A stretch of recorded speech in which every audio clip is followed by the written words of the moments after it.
iDiskiTV powered by World Sports Betting. Mamelodi Sundowns 1, Amazulu 0. DStv Premiership on a Sunday afternoon. Mamelodi Sundowns are 5 points ahead in the DStv Premiership table, with Orlando Pirates number 2, Richards Bay number 3. Goal scored by Marcelo Allende in the last minute, really. A blunder from the goalkeeper over Mutwa, Amazulu. Junior Khanye, your thoughts on the game, sir? Nguleko mabrada kunjani? Yes sir. Ngibulisele ngwenye justice. Ngibulise uBenedict Sofilakazi. Ngibulise uTrax. Bafethu kunjani, keep on supporting iDiskiTV, fighting no one try to fix South African football. Exobanzima ukuthi abantu basuke lapha phezulu. But truly speaking today, they started slow. You can't have onke ama game waqala slow, finish very powerful. Some of the team they will frustrate you.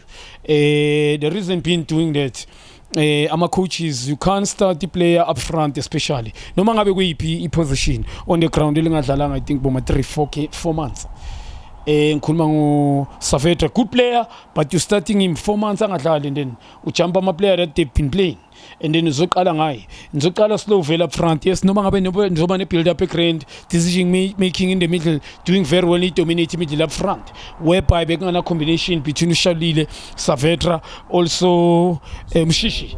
Yeah, so mina ibalance yabo attack bengekho balance, team yabaqala slow, I build up slow in the middle, slow up front, they couldn't combine. You going to be slow and won't come again because of a poor decision from the coaches. Ogutubano Kalayo.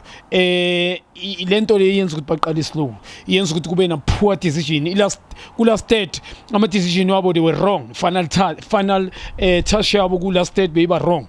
Because of Lumchitu Usafer Kenini Nuklala. And Amazulu coming to this game, they were very nervous sometimes. Ama came about about a liter 4-3 or 4-4-3, E4-3-3. Up front, Beguba Quem, Guba Capaltino Mango Tuli. Namchanjang Bone, Gala Ucapaltino Mango, behind him, Guba Ulum Zuma. I understand you, and then you peke at the peke in the middle. At the middle, Uba Pakile, Ulum Chitang Bonile, Uchoch Madulega, Makekeni Makaula, Ulum Fanabuya Kazachis Vega Show number 10. Buchanan, Keegan. But only two that were functioning. Buchanan is functioning today. Makatini Makaulu can't expect him with a bit defensive midfield. At Adipola Pinde, a playmaker. George off from him. Today, Emile. Labanda Batala, Masatinga left and right. So they were concerned about defending. Ipek Labanta Bomaketlen, now George, Beba Pepile, Buchanan as well, not going much forward. Babachela, Lumfana Luzum, must track back. It's been difficult, good battle, they break it through Sundowns. That's why, yes, well, Tony Chuba, the defender, Nakona Tony defender, Lumfano, the center back, Makumela, yeah.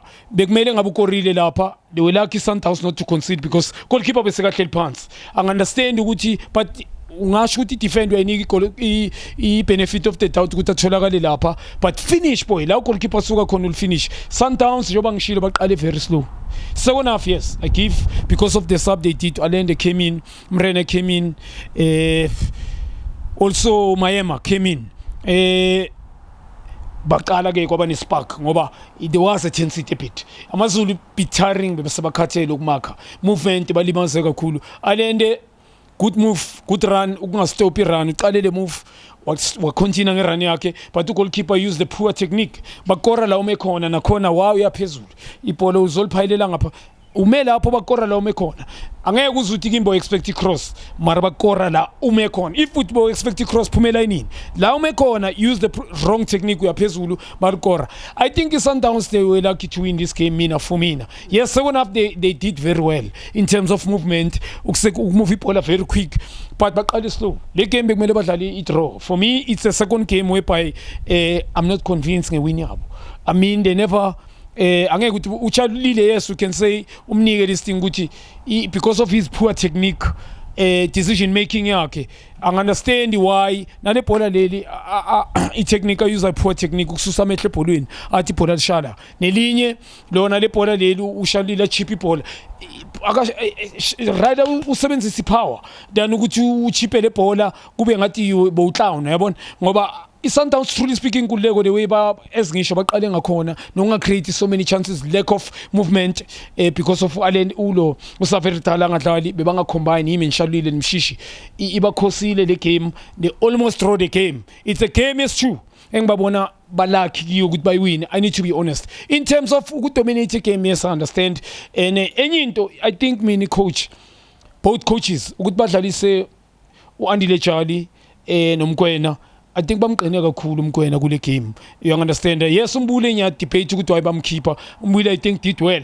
Uyambona ukuthi still coming but he did very well. Mara ukuthi bamqine umkwena especially kule game.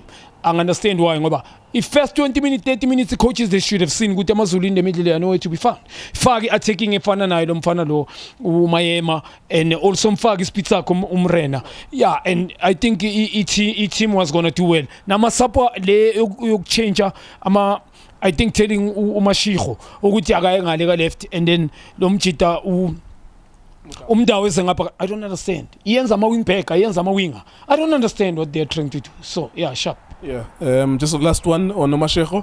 Do you feel that that's a signing that they needed, considering ukuthi Usfiso Ngobeni, I think, has played his 3rd game since Afego Sundowns, or 4th game. They already have Laila Kelly, they have Open Motiba as well. What do you think about that, the signing of Lieutenant Mashego? You understand that if you are financially stable, you can go for anyone, but late it's unnecessary. I need to be honest because it's about under pressure coaches. They need to win anything now. Anything is on the table, they need to win. Nesap it was unnecessary. They were not supposed to do that sap. And then we need to look Ungobeni. He's a player, yes, most of the time.